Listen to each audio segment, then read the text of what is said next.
Hey everyone, I hope you're doing well and staying safe during this time. If you're new here, welcome to the channel. Like I said, thank you so much for checking me out. If you haven't done so, please make sure to hit that subscribe button just right below the video. Cool, thank you so much. I really do appreciate it. And if you're returning, welcome back. Thanks again for your support. I truly do appreciate having you here. The organization that sued the SEC this past December because they refused to hand over documents that they were required to hand over as a result of a Freedom of Information Act. They've shared new abuses by the SEC today. That organization that sued the SEC, none other than Empower Oversight. Hopefully you're getting familiar with the name by this point. And upon reviewing the information that dropped today, Attorney John Deaton said the SEC is, quote, now officially obstructing justice, end quote. So I'm going to share with you all of the specifics. And you may recall just within the last couple weeks or so, the news dropped that former SEC Director William Hinman, he was told by the ethics office while he was at the SEC that he could not communicate with his former law firm, SEC Simpson Thacher, not while he was working at the SEC. And of course, after that, and he talked to them anyway. We got pages and pages, I think a couple hundred pages or so documents that were released, and there's all sorts of emails indicating what actually happened. And then he left the SEC and went to go work for Simpson Thacher again, but not before giving his Ethereum free pass speech in June of 2018, benefiting his former employer, which became his, now current employer. So I'm going to give you the latest here, but it's an absolute abuse of justice. Before going further, I do want to be clear, I do not have a legal or financial background of any kind. I am not offering legal or financial advice, and you definitely should not buy or sell anything because of anything that I say or write. I'm just an enthusiast who enjoys making YouTube videos about crypto topics, but just as a hobby and just for fun. Here's the headline from Empower Oversight. SEC seeks delay in crypto conflicts case to allow former officials' law firm time to object. This story is so absurd. Wait till you get the specifics on this, and you won't be surprised either. I mean, it cites it as much in the delay in the headline. There's more delay because that's the SEC's MO, right? Delay, because they don't care. It just harms everyone else that's not them. So just delay. There you go. Anyway, in a new joint status report filed in the Eastern District of Virginia, the Securities and Exchange Commission argued that Empower Oversight's Freedom of Information Act, or FOIA for short, FOIA, a lawsuit should be delayed. The lawsuit should be delayed against the SEC while the SEC waits for approval from Simpson Thacher to release documents at issue in the litigation. In its portion of the joint status report, the SEC claims that, quote, it cannot yet propose a briefing schedule because a small subset of responsive records is subject to the SEC's confidential treatment procedure. The only remaining records to be released contain information that the law firm Simpson, Thacher, and Bartlett sent to the SEC and that may be subject to confidential treatment.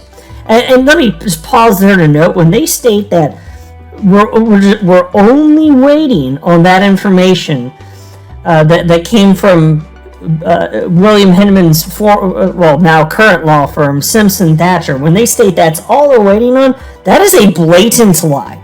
And it's discussing, I'm going to show you just how much information they know they're supposed to provide that they have not even addressed yet. I'm going to show you because there's 4 freaking pages of it. I'm going to put it on the damn screen. Take a look at this quote. This comes from Jason Foster, who is the founder and president of Empower Oversight. He said the following in response to that. The SEC is trying to duck accountability and delay judicial review of its failure to comply with FOIA by hiding behind the confidentiality interests of the law firm with whom its own ethics officials said its employees had a conflict. End quote. Isn't that something? Yes, it is. And check out this quote. This is another quote from Jason Foster. Again, he's the founder and president of Empower Oversight. He said the following. It's claimed that the law firm's potentially confidential records are the only remaining records to be released also shows a disturbing lack of good faith.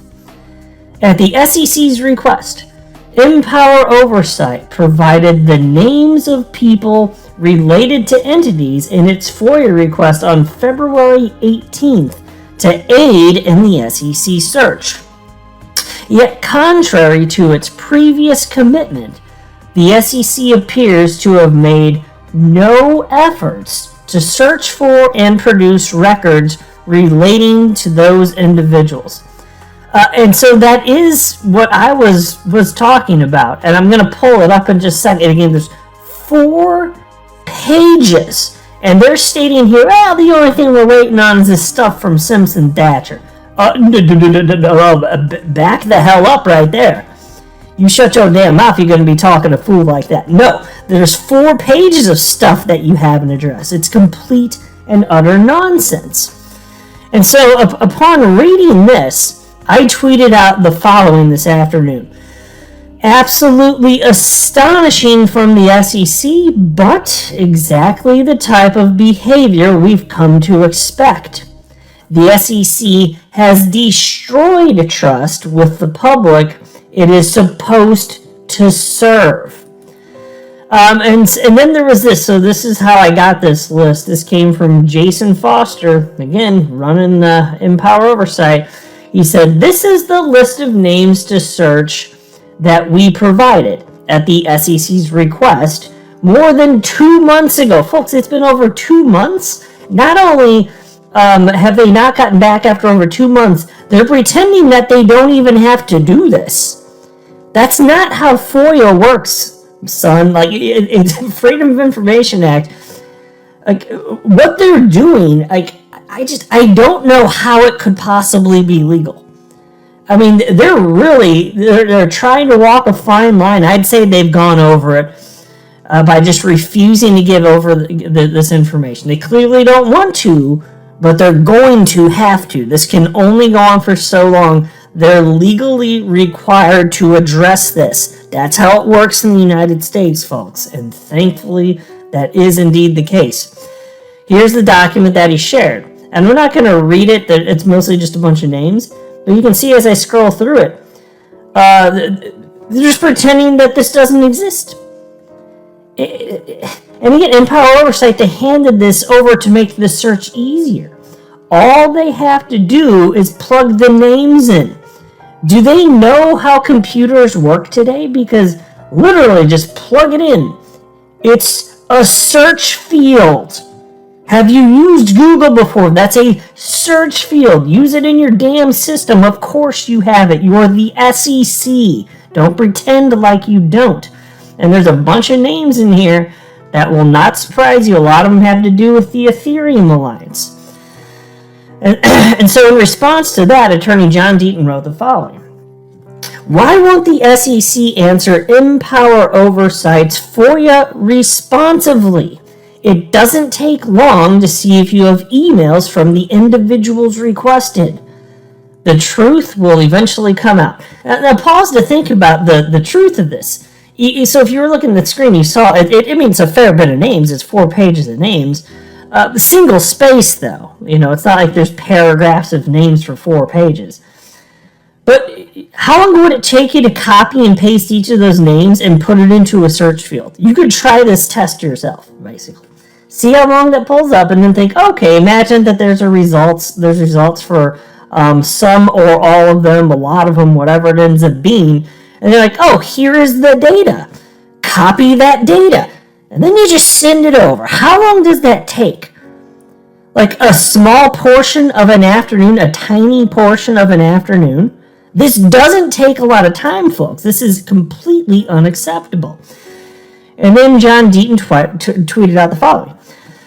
The SEC is supposed to fight for justice. Instead, it is now officially obstructing justice. And then he shares this quote again. Its claim that the law firm's potentially confidential records are the only remaining records to be released also show a disturbing lack of good faith, end quote. So then he was quoting Jason Foster there again. Yeah, you're damn right it shows a disturbing lack of good faith. Officially obstructing justice according to John Deaton. Who wouldn't agree with that? If you just look at the facts, even if you don't know anything about this damn case, just look at the facts. Look at what the SEC is doing. But the typical person has no idea this is how the SEC behaves. Before getting into this case, I had no idea how terrible they were. You know, they're completely repulsive monsters as far as I'm concerned at this point. Really grinds my gears, folks. And then there was this from attorney Jeremy Hogan to just kind of bring that point home. He tweeted out the following. And this was just today, this morning. I consulted with the United States Crypto Project the other day. And they said basically, and this is like a quote, paraphrasing what they said, we just want to be 100% in compliance with regulations and sleep at night knowing we won't be sued. That's the quote. And then Jeremy wrote the following in his tweet. I had to tell them, sorry, that's impossible in the United States. Maybe in another country, but not here. I hate it, but it's true. Now, folks, doesn't that bring the point home? And isn't that sad? I mean, in this day and age, how... it's so... Can you see how it's grinding my gears? My gears are getting so ground up, I can't even make mouth words anymore. I'm your guy. I will keep you posted. I'm your advocate. I'll be back on a daily basis, usually multiple times per day, with these videos to keep you updated with everything going on. So, I hope you enjoyed the video. If you haven't done so, make sure to hit that subscribe button. Feel free to share any of my videos with your friends, family, social media, or anybody who may care to listen. Thanks so much for your continued support. I'm always here for you. I want to help you through this time. So thank you so much for continuing to choose me. Enjoy your day, stay safe, and I'll catch you again probably in a couple hours. Thanks, everybody. See you later.